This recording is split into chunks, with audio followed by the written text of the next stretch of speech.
Welcome to Tamil food masala. இன்றைக்கி நம்ம வீடியோவில் மட்டன் குழம்பு எப்படி செய்கிறதுன்னு பார்க்கலாம். நான் வந்து 1/2 கிலோ மட்டன் எடுத்து நல்லா வாஷ் பண்ணி தண்ணியெல்லாம் இல்லாமல் எடுத்து வச்சுருக்கேன். ஸ்டவ் மேலே குக்கர் வச்சுட்டு குக்கர் நல்லா சூடேறினதும் எண்ணெய் சேர்த்துக்கிறேன். எண்ணெய் நல்லா சூடேறினதும் ஒரு அன்னாச்சி பூ, 2 லவங்கம், ஒரு சின்ன துண்டு பட்டை சேர்த்துக்கிறேன். கூடவே ஒரு 1/2 ஸ்பூன் சோம்பு சேர்த்துக்கிறேன்.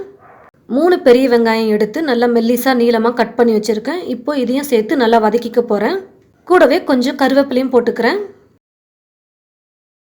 வெங்காயத்தை கொஞ்சம் பொன்னிறமாக வர அளவுக்கு நல்லா வதக்குனதுக்கு அப்புறமா 1 ஸ்பூன் இஞ்சி பூண்டு விழுது சேர்த்துக்கிறேன்.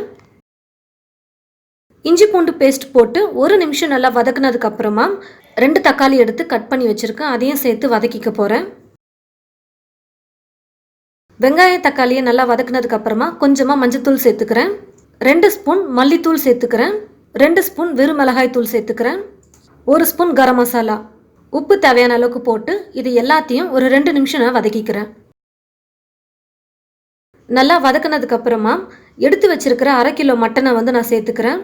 நம்ம போட்டிருக்கிற மசாலா எல்லாம் மட்டனில் நல்லா பிடிக்கிற அளவுக்கு நம்ம நல்லா ஒரு 5 நிமிஷம் நம்ம எண்ணெயிலே நல்லா வதக்கிக்கலாம்.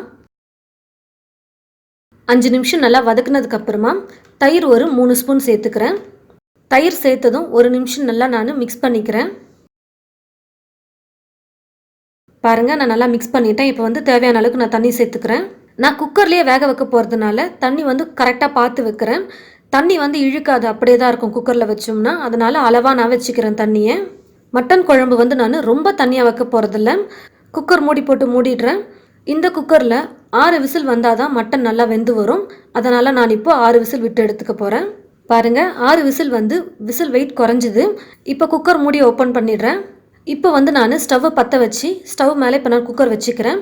ஒரு 5 நிமிஷம் நம்ம மீடியம் ஃப்ளேமில் வச்சு நம்ம குக் பண்ணிக்கலாம். மட்டன் குழம்பு கொஞ்சம் திக்காகும். அப்போ கொஞ்சம் நல்லாயிருக்கும், டேஸ்ட்டாகவும் கொஞ்சம் திக்கான பதத்துக்கு வரும். அப்போ சாப்பிட்றதுக்கு ரொம்பவே சூப்பராக இருக்கும். ஒரு 5 நிமிஷம் குக் பண்ணால் போதும். பாருங்கள், நான் 5 நிமிஷம் குக் பண்ணிக்கிட்டேன். இப்போ வந்து மட்டன் குழம்பு கொஞ்சம் திக்காக இருக்கிற மாதிரி இருக்குது எனக்கு. இப்போ வந்து நான் ஸ்டவ் ஆஃப் பண்ணிக்க போகிறேன். ஸ்டவ் ஆஃப் பண்ணிவிட்டு கொத்தமல்லி கொஞ்சம் பொடியாக கட் பண்ணி வச்சுருக்கேன். அதை சேர்த்து மிக்ஸ் பண்ணிக்க போகிறேன். பாருங்கள், நம்ம எதுவும் மசாலாலாம் அரைச்சி ஊற்றலை, எதுவும் எக்ஸ்ட்ராலாம் எதுவுமே போடல. ரொம்ப ஈஸியாகவும் சிம்பிளாகவும் நம்ம மட்டன் குழம்பு வந்து செஞ்சிட்டோம். ரொம்பவே டேஸ்ட்டாக இருக்கும். இந்த மட்டன் குழம்பு வந்து களிக்கு, சப்பாத்தி, இட்லி, தோசை, சாதத்துக்கு எல்லாத்துக்குமே ரொம்பவே டேஸ்ட்டாகவும் சூப்பராகவும் இருக்கும். இந்த மட்டன் குழம்பை ட்ரை பண்ணி பார்த்துட்டு எப்படி இருக்குன்னு மறக்காமல் கமெண்ட் பாக்ஸில் வந்து கமெண்ட் பண்ணுங்கள். இந்த வீடியோவை உங்களுக்கு தெரிஞ்சவங்களுக்கும் ஷேர் பண்ணுங்கள். இது போல் நிறைய ரெசிபிஸ் பார்க்க இந்த சேனலை மறக்காமல் சப்ஸ்கிரைப் பண்ணி வச்சுக்கோங்க. பக்கத்தில் இருக்கிற பெல் பட்டனையும் மறக்காமல் கிளிக் பண்ணிக்கோங்க. தேங்க்யூ.